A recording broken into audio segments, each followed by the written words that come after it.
Welcome to my first workout video ever. Today we're going to do Pilates for abs. We're going to work those deep core muscles and get some engagement in there. You can watch this video a couple of times and do 2 to 3 rounds or 4 rounds if you want. I'm just going to have you follow me along for 1 round, so let's go. Okay, so let's come down to the mat. Bring your hands to your knees. Keep those legs in tabletop position. So the knees are over the hips. The feet are aligned with the knees right here. Point the toes. Keep those legs active. And then we're just going to press our palms into our knees. Lift ourselves higher. Trying to get those shoulder blades off the floor. And then we're going to come into the double leg stretch. So you're going to inhale, explode out. Exhale. Inhale, explode out. Exhale, bring it together. So you're reaching the thumbs together behind you without dropping in that back, and then circling the arms, pulling the knees in. And as you extend your leg, you're squeezing the legs together, and then you circle the arms, bring the knees over the hips. And you don't want to go too far in. Past the hips, you're going to explode. Inhale here, exhale. Keep those feet pointed, keep those legs squeezing into each other. Reach the thumbs together if you can. Now the main thing I'm looking for is that the shoulder blades are off the floor, or I'm trying to reach them off the floor. And as you bring your hands back here, you can press on the knees again. In between each rep to lift higher. So you're going to inhale here,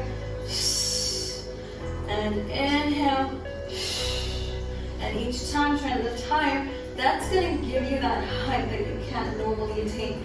And inhale, and exhale.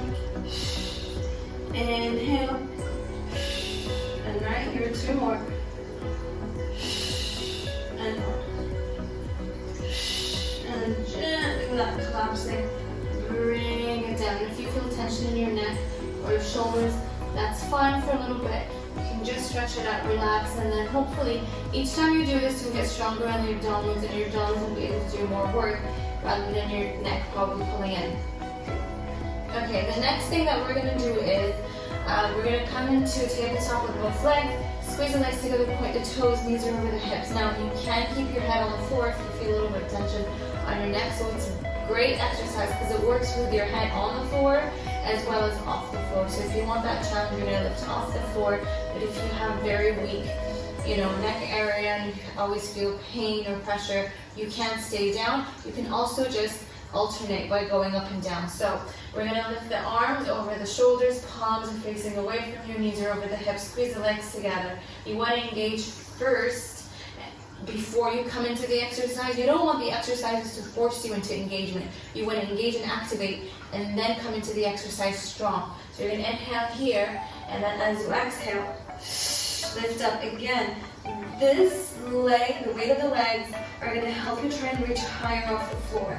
And then you're going to pull it back, knees over the hips. Don't come too far in towards the chest. And here we go. And back. Exhale. Inhale. Or you can reverse that breath pattern. Squeeze the legs. I find it easier here.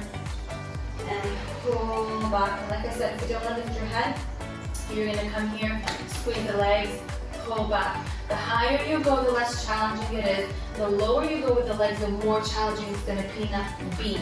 Now what I'm looking for is not how high or how low can you go. What I'm looking for is the form, the connection. So if you're feeling your lower back, you want to go higher with the legs. And if you need that challenge and you're very much stable and strong in your pelvic area and your abdominal area, then you can come lower with those legs. But I don't want the legs just flopping around. You want to point the toes, keep them stable and active, squeeze the legs together. And back.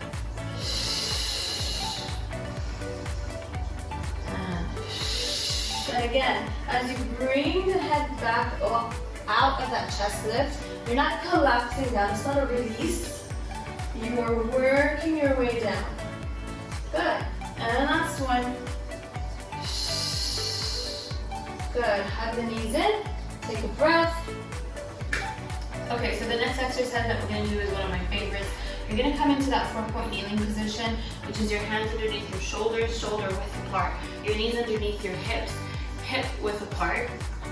And you want to make sure that you're in that proper alignment and form. Then you're going to curl your toes under, and we're just going to hover the knees off the floor. So you're going to press the floor away, come into that neutral shoulder, head is aligned with your spine, lift the knees off the floor, and we're hovering for 10, 9, 8, 7, 6, 5, 4, 3, 2, 1. Slowly, don't collapse.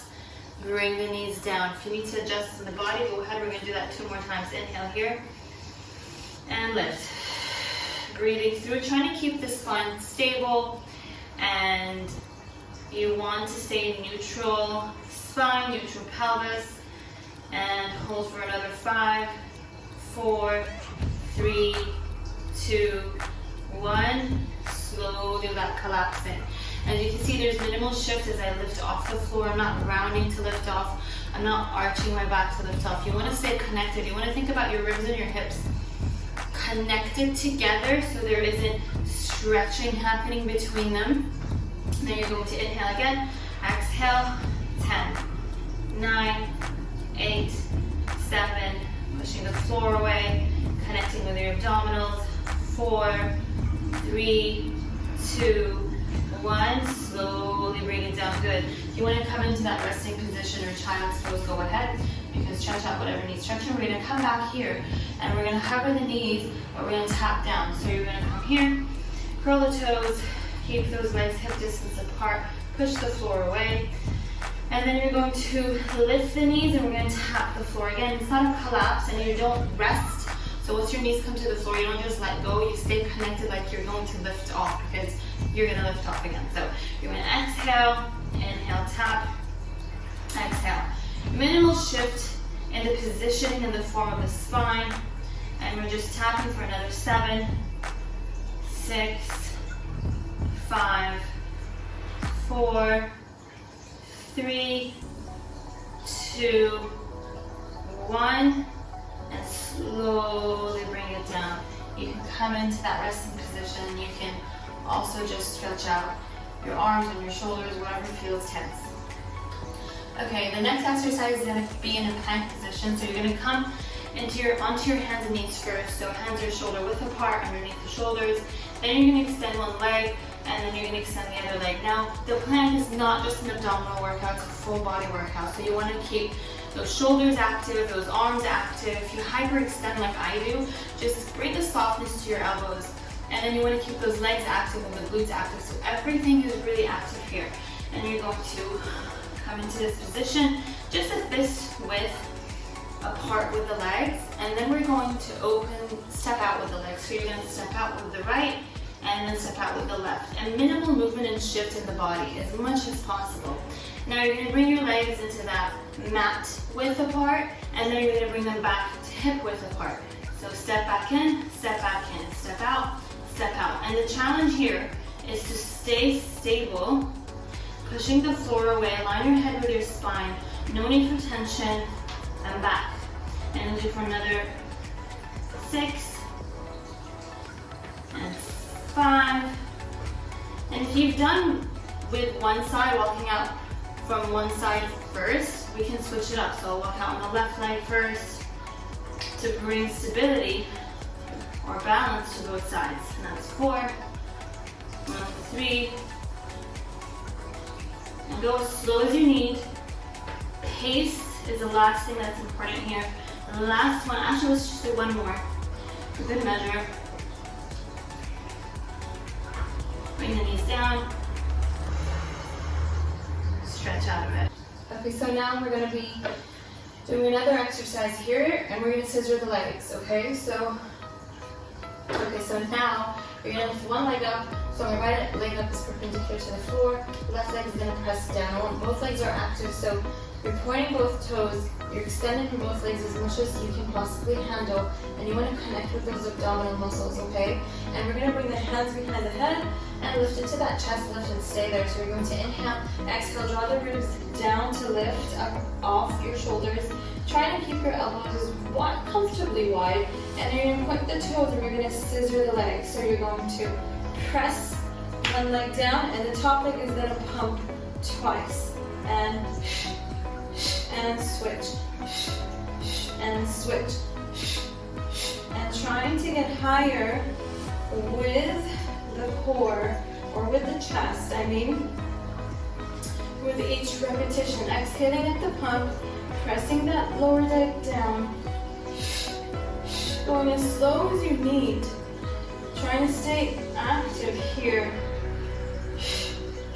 and switch, and switch, and switch, and switch, and switch, and we'll do 5, and 5, and 4, and 4, and 3, pressing your palms into your head, and your head into your palms, that's 2, and 1, and 1, and back to center, release everything. All right guys, so that was a very short workout that you can integrate into any of your workout routines. Abs are very important, core is really important. We touched base on those deep core muscles, engagement and connection and form and alignment. So hope you guys enjoyed that. So please subscribe, like, and comment, and tell me what else you'd like to see. See you guys in the next video.